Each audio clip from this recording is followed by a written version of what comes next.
Good evening, ladies and gentlemen, and welcome to the Wednesday Live. I've got Coach and Mr. R.T. Young with me this evening. Different week. We were on with Justin and just decided to jump. Do you want to leave? It just happened. There you go. Did I cut out? Sorry about that, guys. Yeah. You cut out a little bit. Cut out just a tad bit. So tell me, Coach, we are 1 week away from total disaster last week. We had not got any of the recruits we wanted. People are going to Texas Tech, and now this turns out to be a pretty good week for Texas. Tell me from your experience and what's going on. What was the shift? And tell us a little bit about these two players we got. Yeah, man, the sky was falling last week. I mean, it was terrible. I heard people were like literally saying Sark has lost it. Yeah, I mean, it was man. If you're on Facebook or you're in the Twitter groups and all that, it's like, oh my gosh, what are we going to do? The house is on fire. Fire everybody. We're not getting any kids this year, right? And you know, the great thing about recruiting NIL in this new era is, yeah, you're going to miss on a few. If you look at Texas roster and how it's built, they're not going to go out and overspend for a bunch of guys when they already have them on the team, right? So you can't just say I'm going to throw money at every single kid. Most of the money has to go towards retention of a great roster, which they have. But you can cherry pick and choose. And that's exactly what they did. They got Mr. Tyler Atkinson and James Johnson, goes by JJ, man, two absolute studs on the defense. That's going to be the cornerstone of the future. I'm telling you, I'm excited about both of these guys. So, Archie, you had a little chance to talk to former Texas great Derek Johnson. Tell us a little bit about what was going on there. I mean, he sees a lot of similarities with himself and Mr. Atkinson. Yeah, that's something that Longhorn fans should be excited about. I don't think Derek is the type of person who throws out that praise lightly, being, the Chiefs' best linebacker, one of their best linebackers of all time, being the best Longhorn linebacker ever. I think that he also sees a lot of linebackers. I don't think that's something a lot of people realize is he trains now. He has his backer vision training so he's trained the likes of David Binda a lot, Anthony Hill, a lot of guys from the high school ranks who were trying to be recruited and trying to go D1. And then he obviously also is a volunteer coach with the Longhorns. And I don't think very many people realize that about DJ. He's not on the sidelines during games, but he's at every single practice in the exact role that you would want somebody like DJ to be in, where, when Anthony Hill or Leon LaFau is coming off the sidelines, they're not only hearing it from Johnny Nansen, but they're getting tips and tricks and words of encouragement from the greatest to ever do it in the burnt orange.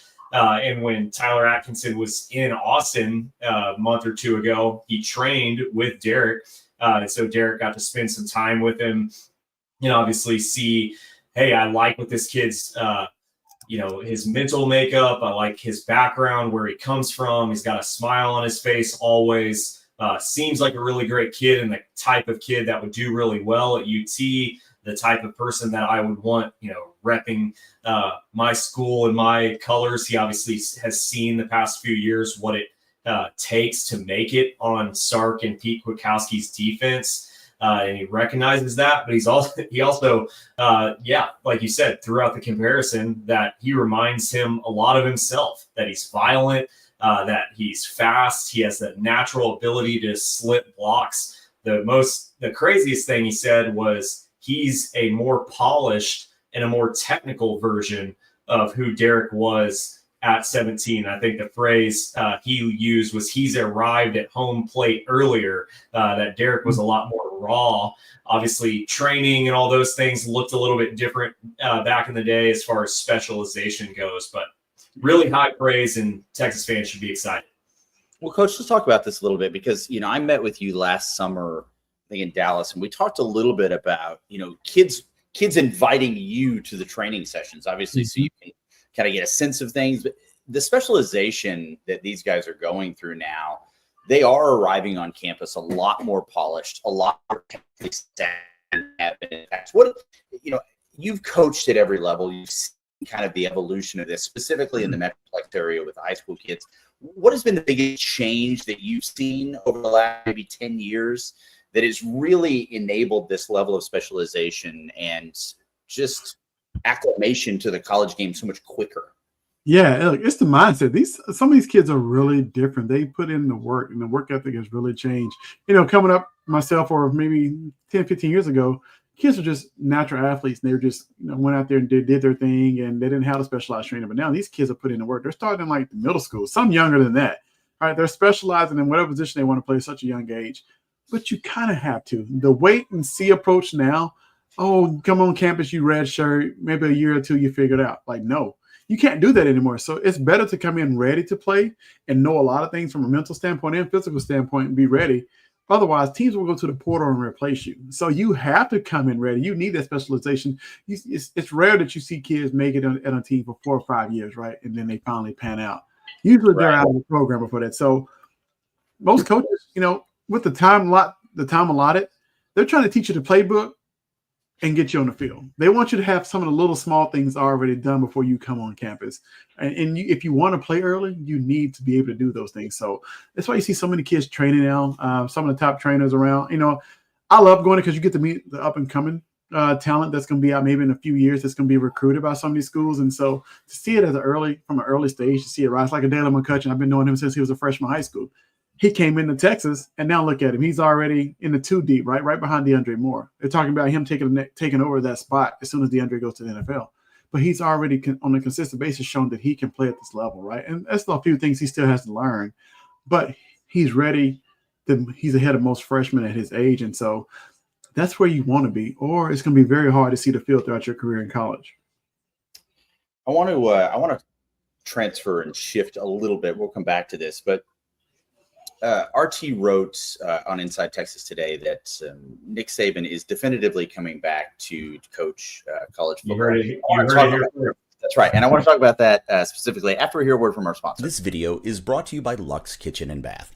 Luxe has been offering high-end kitchen and bathroom remodels for 3 generations throughout the greater Austin area. With 5-star review after 5-star review on Google and Facebook, and an A+ rating from the Better Business Bureau, you can put your faith in Luxe Kitchen and Bath's award-winning designers and skilled craftspeople to bring to life that dream vision of your special home. But that's not all. Luxe's all-star team provides full remodels, large additions, and even commercial build-outs as well. So call Luxe Kitchen and Bath at 833-358-LUXE today. Or visit luxekitchenbath.com to discover where quality meets luxury and begin the process of transforming your home. Get a free quote today by calling 833-358-LUXE. That's LUXE. Or by visiting luxekitchenbath.com. Link in the description.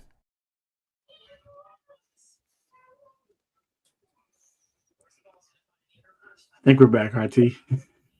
Yes, LC.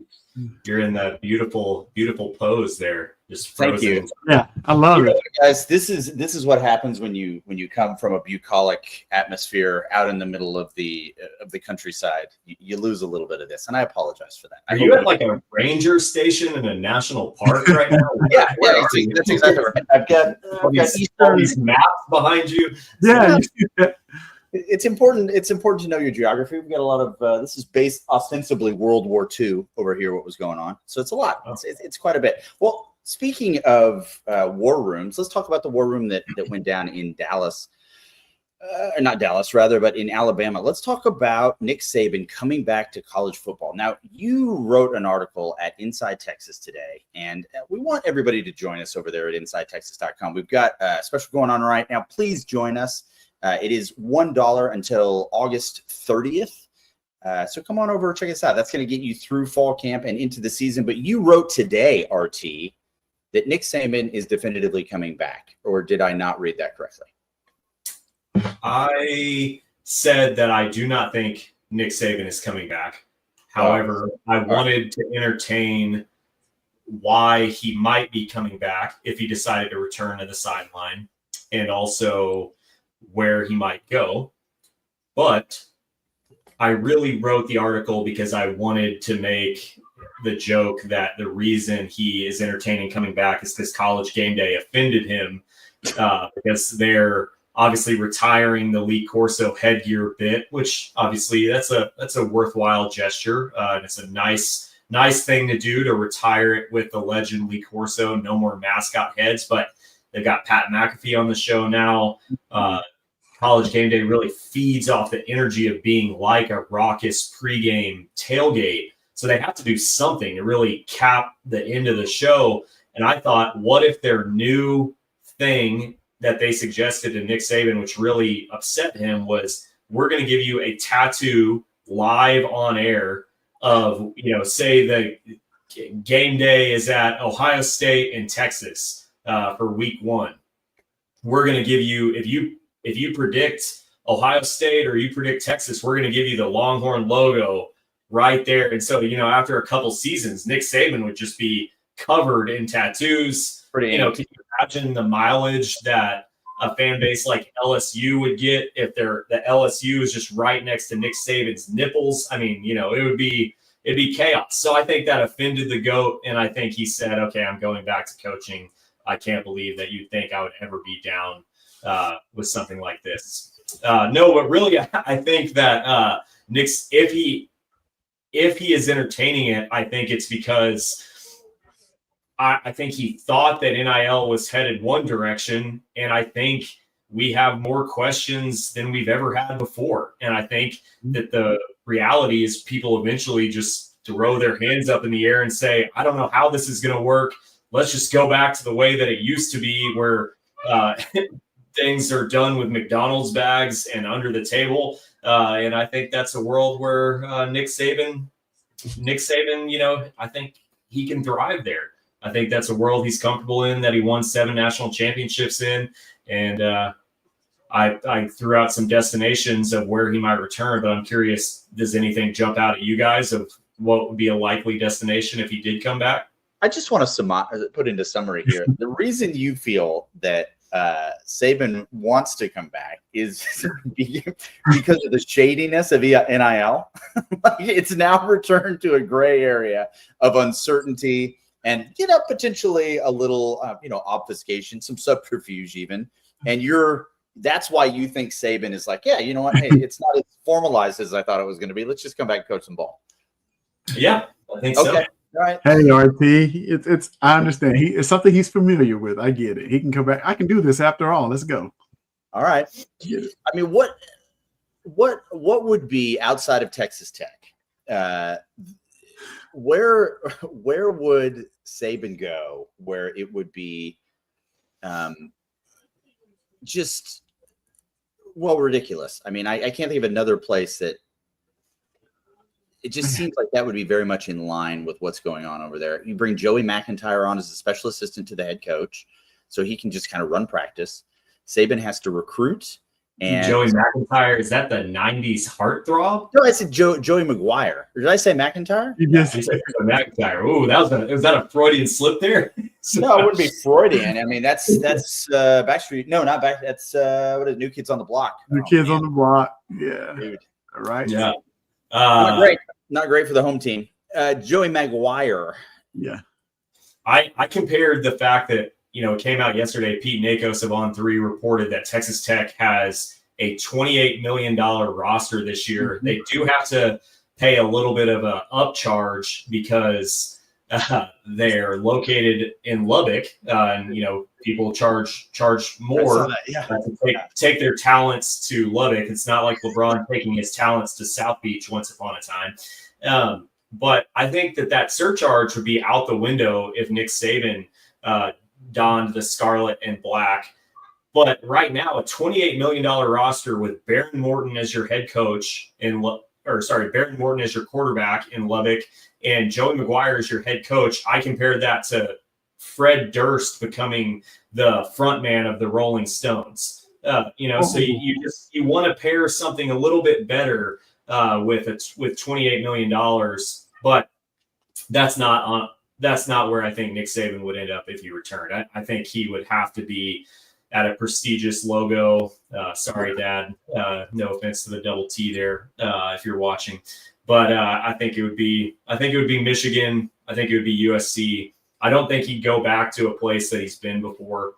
But I think it would have to be a place like Michigan. It makes a lot of sense. I mean, it's a bold choice. What do you think, Coach? I mean, if he went back, well, let me ask you, maybe reframe it for you, Coach. If he went back, where would you want to see him? Where would it be fun to see him? Oh man, be fun to see him. Somewhere in the ACC, so he can go against his good friend Bill Belichick. I would love the weekly chatter. Those two going back and forth. Old war stories. Can you imagine Miss Terry and Jordan Hudson's conversation? Maybe she can research some recipes for us. Maybe she doesn't know how to cook yet. So Miss Terry can show her a lot of things. Who knows? Maybe that's for fun. I can tell you where I would not like him at more than where I would want him at, and that's north of the Red River. Fair enough. Right. I would not want to see that. Yeah. That's yeah. Or anywhere in the SEC for that matter. And you're obviously referring to Mike Gundy being replaced at Oklahoma State.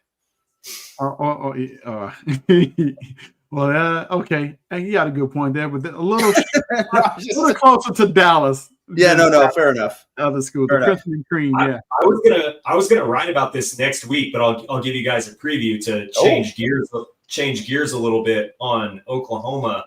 I think Oklahoma wants Shane Beamer to be their next coach. It's the closest. Yeah, it's the closest thing that they can do to their traditional hiring practice, which has been that they promote people with, OU DNA, as they call it, and they give promotions to assistants. But the calendar is so weird now, and I'm really high on South Carolina. I think South Carolina is going to have a really good team. I think South Carolina is going to be, in that third or fourth team from the SEC range to make the college football playoff. If they make a run, the timeline with National Signing Day and everything, it gets really murky for somebody like Shane Beamer to leave a program like South Carolina.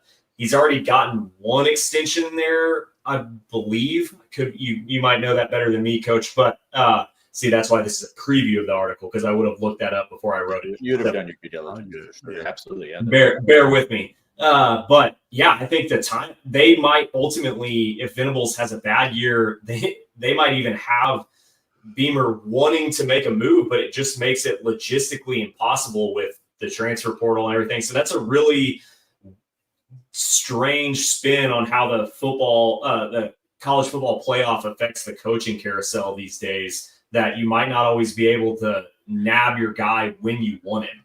Right. So it'll be interesting how that shakes out. Very interesting. One thing that I think everyone should have in their life is a fiduciary financial planner. I'm just going to say, guys, you probably need a fiduciary financial advisor. And I've got the guy for you. His name is David McClellan with Forum Financial. He works broadly and deeply with his clients as a financial life coach. And he should know something about coaching because he won several national championships as a swimmer for the University of Texas. He specializes in financial planning and has contributed numerous articles to Kiplinger on the topic of retirement tax bombs. So contact David today to be your fiduciary financial planner and schedule a 1-hour consultation to assess your financial situations. The free consultation is available, so just give him a call. The number is 312-933-8823. That's 312-933-8823. His email is also in the description below. Archie, do you have your copy of Thinking Texas Football? Do you have a physical copy, or do you just do the digital copy? I usually am a physical guy. This year I got the digital. Well, regardless of whether you're a digital or a physical person, go ahead and get this. This is my favorite publication that Paul does. He obviously dabbles in a little bit of some Harry Potter fan fiction, but this is my favorite thing that Paul does by way of writing. So please get your copy of the 2025 Longhorn Football Prospectus, Thinking Texas Football. The link is in the description. You can check that out. So please go ahead and get that. So, all right, RT. You mentioned something a little bit earlier about this idea of certainly a landing spot for Saban, what the coaching timeline looks like as we move forward things. Does it seem to you that there might actually be a penalty for coaches that go further into the playoff that may not necessarily had the opportunity to get some of those other jobs. You know, we heard earlier this last week at the Big 12 Media Days, the Arizona State coach basically saying, Dillingham, that, look, there's a lot of coaches that aren't at the places they want to be. So he was referring to NIL, like, we load this team really 1 year, I have a great year, and then I get to go somewhere else. I mean, that coaching carousel, talk to me a little bit about, maybe expand on this idea of how the calendar is affecting that if you've got a really good team. Yeah, I think, you have years like Arizona State and Kenny Dillingham had last year, the coach that Kurt Signetti at Indiana. And obviously he's a little bit older, so he might be a bad example, but Dillingham would be a perfect example. If you think of somebody a young upstart coach who has a really good year and maybe looks poised to make that next leap, but with National Signing Day being in December, the portal opening right around bowl season, and bowl season looking really wacky, but then the 12-team playoff essentially not starting it around in the December 20th range, you have a lot of coaches who might want to make the next move. But think about if like Dillingham had been in line last year for another job, an SEC job that he perceives as an upgrade over Arizona State, but 4th and 13 for Texas doesn't get completed. So Arizona State's playing Ohio State in Arlington, like right before February, essentially. How then do you make a move if you're Dillingham? Because even if you were to go to a new place and throw out all the logistics of bailing on a team that's going to the college football playoff, and that's in a national championship hunt, you're basically completely punting on your first year wherever you're going, because the roster is going to completely get pillaged. And it's probably already seen a mass exodus out of the good players that they did have. And then you essentially relying on any sort of luck in the spring window for some players to hit. And you have no control then over your high school recruiting class, because, Charlie, how many guys signed out of the national top 100 in February this year? Was it 1 or 2? I mean, it's skeletons of what it's just the bare bones of what it used to be. Yeah, I think it makes it really interesting for these coaching moves. And I wonder if we start seeing them at like different times a year. I don't know. It'll be interesting to see how it all plays out. Well, the calendar is certainly something that seems to be on the agenda for whoever ultimately ends up taking control over college football, right? Whether it's going to be the NCAA or it's really hard to tell who's in charge right now, to be honest with you. What are your, let's stay with Dillingham for a second here. What do you do you think he's at Arizona State next year? I mean, he's after this season. I do. Coach. The quarterback, I think long as Levitt's there, he's there. I mean, he's done a great job of recruiting. He's put together a good staff, a good roster, a lot of young guys. Depends how motivated Arizona State is to keep him also. Can they compete with some of the bigger schools who may come after him, or talking to his agent behind the scenes? Like, you just never know who a coach is actually talking to, what his goals are, what he's interested in. If he wants to, I mean, the way it now, you have I wouldn't say easier road, but you could probably make the playoffs from where he's at, right? And the expectations aren't as high. And if you can compete financially with all the other programs, you still can recruit Texas, California, Arizona, and get good kids there. Wiley, especially if you have it set in stone, Wiley with different expectations, unless you're really just chasing that logo. I watched a documentary last night on Calipari. He was like, I got it done at Memphis and UMass, but I always wanted to coach at a higher level. And when he got the Kentucky job, he finally felt like he arrived, right? So some of these coaches may be looking at a logo they want to coach or a school they want to coach at to say, I finally arrived with the big boys. Let's see how I stack up against everybody else. So it really just depends on the coach and what his aspirations are. But I don't know. I see him there for a good while. Unless somebody makes him offer he can't refuse. Well, this is, Hunter's coming in here with what I can only assume is a beautiful wedding photo. It's probably a stock photo. If you were Kenny Dillingham, do you prefer LSU, USC, or Oklahoma? Now, it's interesting that he's bringing these three schools up, obviously. I think it's safe to say that there's certainly some hot seats with Lincoln Riley's current and former team. I don't know that I'm fully bought into the LSU trouble yet with him. I think it depends on who else they can get is really going to be the issue with LSU. But if you're Dillingham, where do you think you would want to go? Texas. Yeah. All right. Fair enough. That's fair enough, right? If I had to choose between these three, though, think about it. I'm in the NIL era. I'm probably going to USC.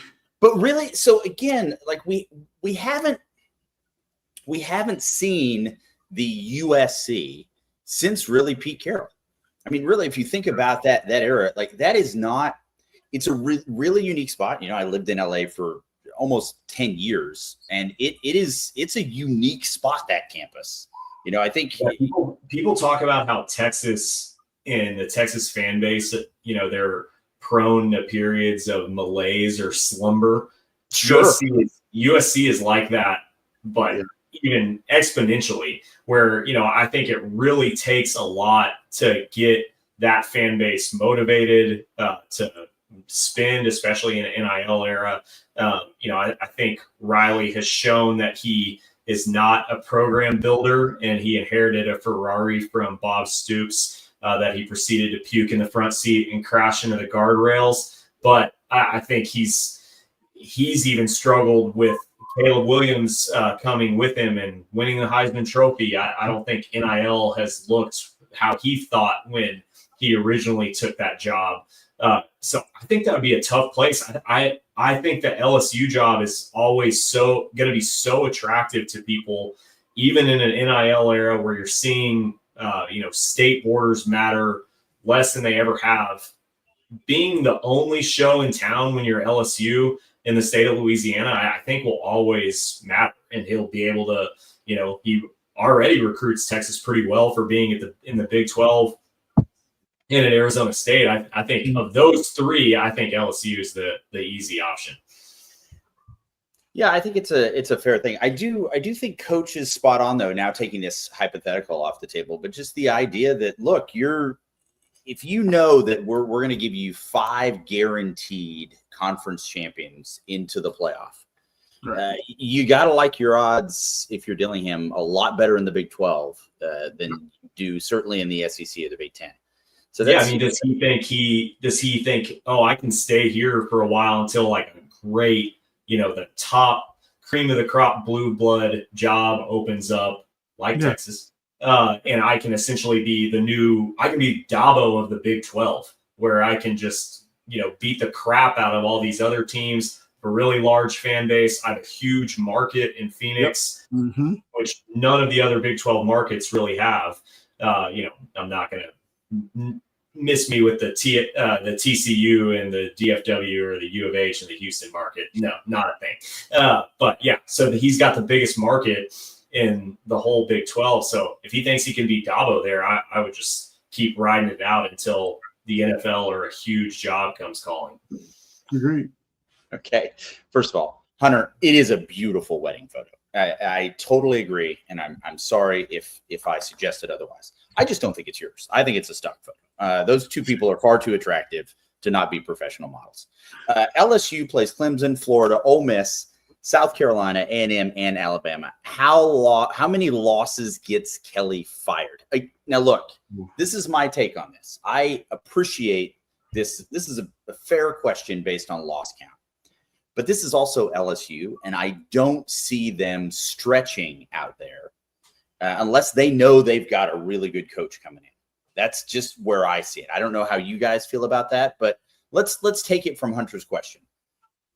How many losses and Kelly still keeps his job? Can he keep his job with 5 losses? Depends on who they're to. Okay. I think that's important to go down the schedule and see who do you lose to, because they seem like they're fully invested from an NIL standpoint and trying to help him. They're going to want some return on that investment soon, right? And so depends on who you lose to. I would say if you lose 5, I don't see it, because I feel like the seat's already warm at this point. Honestly, I know the fan base and alum probably wants more at this point. Yeah, what did he sign? A 10-year contract? I think some of these mega Jimbo-sized coaching buyouts, I think USC might get to the point where things are just untenable there with Riley. because of how he's underperformed. But I think if you're LSU, you saw Brian Kelly turn it around after a 4-8 season in Notre Dame once upon a time. They have the 4th best recruiting class in the SEC right now, 8th in the country. I think, wouldn't you rather just tell your donors, hey, I know things suck, but wouldn't we rather pay for NIL and keep throwing that and seeing if it sticks on the wall rather than paying a huge buyout? I don't know. I don't know why you pay a 6-7 year buyout at this point when you might as well give it another shot, unless there's somebody out there that you really want. Yeah, I mean, this is one of those things that will invariably come back to bite me. But I mean, I agree with Coach. I mean, I think it depends on who the losses are. I just don't see them, for all the reasons you just described, RT, getting rid of him unless they've got, I mean, a really good coach that is going to excite the fan base essentially and win them some football games. I just don't see it happening. And I think 5, I think he can have 5, honestly, depending on who they are too, and still keep his job. Oh man, I think he wants to lose their opening game against Clemson at this point to show that he is, if nothing else, he's at least consistent. Who do you think, Coach? Who do you think's fired first? Yeah, for me, I saw that. That's why I made the face. Yeah, I saw. Yeah, I'm gonna go with BV. I mean, I think this could be his last year. Honestly, I don't think he made. Maybe not. He may not. Hold on. Are you going to say he doesn't make it through the year, RT? I keep forgetting, even though I wrote a deep dive on him a couple weeks ago, I keep forgetting about John Mateer. But I honestly, the way I watched a lot, I grinded some tape, LC. Yeah, all right. Of John Mateer, and man, I don't think he makes it through the season with the weapons or lack thereof around him. So I think if that potentially happens earlier in the year, I don't think he makes it through the season. Yeah, definitely. That's hard. Especially, with the Joe Castiglione move. We talked about this. Joe and I talked about this a few weeks ago, but it was so reminiscent of Texas clearing the deck and getting rid of DeLoss Dodds, so he wasn't the one who ultimately had to make the decision on Mac Brown. And I think obviously there's some similarities there with Joe C. and Brent Venables that I think that they're going to have somebody else call that shot ultimately. Yeah. To add to that, though, I'm trying to think of his name. Is it Natty? Natty? Not Natty. Nagy. I think he pretty much is running the show now, though, from a standpoint. So I think it's easier to let Venables go and let Nagy run the show until they bring who they want.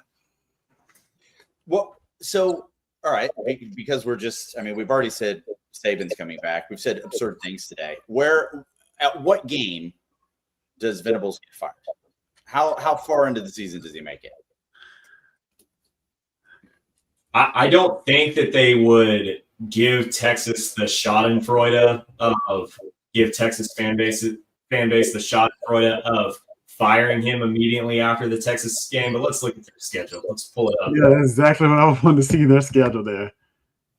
So this is, it's not a, it's the same schedule as last year. But Michigan, they have Michigan this year. That's fair. Yeah, I forgot about. Yeah, sorry, I forgot about Michigan. I think it happens the week after Red River against South Carolina. I think he might be the first Power 4 coach fired, and I think maybe it's sort of like Sean Miller knocking out Texas and Rodney Terry. It's like a, hey, wink, wink, South Carolina, Shane Beamer, we see you over there. We like what you did. If you miss out on the playoff, please come join us in the first week of December. You know what I don't want to happen, though, is, kind of like when Charlie, we knew it was on his last leg, he found a way to beat OU, and they were celebrating, and they put him on the shoulders. As long as he doesn't leave the Red River rivalry with the victory on his way out the door, I'll be okay. But I think it's after Texas game. I think enough is enough. You can't lose to Texas too many times. And yeah, Shane Beamer plays Shane Beamer the next week if he's not the head coach.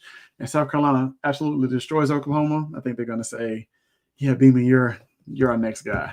Or Heupel down there at Tennessee. I don't know. Maybe Lane. The Heupel thing is the most fun because, you know, there's such animosity there with the former administration that it's pretty much gone now. So you have to wonder, although, I mean, these are all super fun things to speculate just because it's OU.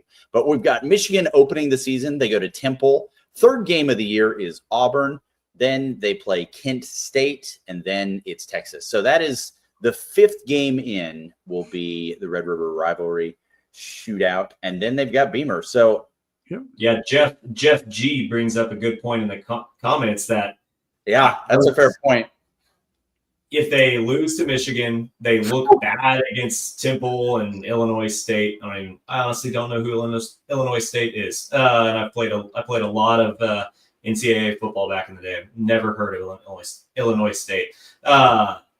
Anyways, and if John Mateer and the new offense doesn't look good, and then Jackson Arnold just rips them to shreds, do they just say, okay, we're going in to the bye week, and then Kent State with Arbuckle and Bill Biedenbaugh as like the figurehead interim head coach? Right. I don't know. That could happen, I guess. Jackson Arnold just absolutely obliterating them in Norman would be pretty hilarious. Man, I'm so excited for football. It's like all this. T-shirt, I love that one. That's really nice. That brings me a lot of joy. Well, listen, we are the comments have been great. We really appreciate it. If you guys have any questions for RT and Coach, do let us know. I think we've just said here that we think it's going to be game 5 or 6. 5 or 6. 5 or 6. Yeah, I think that's a fair play. It will be either after the Texas game or after the South Carolina game. I don't think Venables goes to Tennessee. That's what I'm saying. I think that they I just don't see him making that road trip. It'll be interesting. It'll be interesting to see.